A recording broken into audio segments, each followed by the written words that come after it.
नमस्कार मंडळी, मी आहे संगीता आणि आज मी तुम्हाला दाखवणार आहे झटपट बनणारे सगळ्यांच्या आवडीचे कांदा पोहे। तर त्यासाठी सर्वात आधी इथे मी पोहे घेतलेले आहे।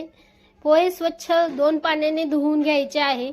त्यानंतर गॅसवर कढई ठेवलेली आहे। कढईमध्ये घातलेले आहे 2 चमचे तेल। तेलामध्ये शेंगदाणे छान लालसर होईपर्यंत परतून घ्यायचे आहे। त्याच तेलामध्ये मोहरी, जिरे आणि कढीपत्ता तेलामध्ये घालायचा आहे। छान तडका द्यायचा आहे। त्यानंतर हिरवी मिरची आणि कांदा घालायचा आहे। कांदा छान लालसर होईपर्यंत परतून घ्यायचा आहे। कांदा परतल्यानंतर त्यामध्ये घालायचे अर्धा चमचा हळद।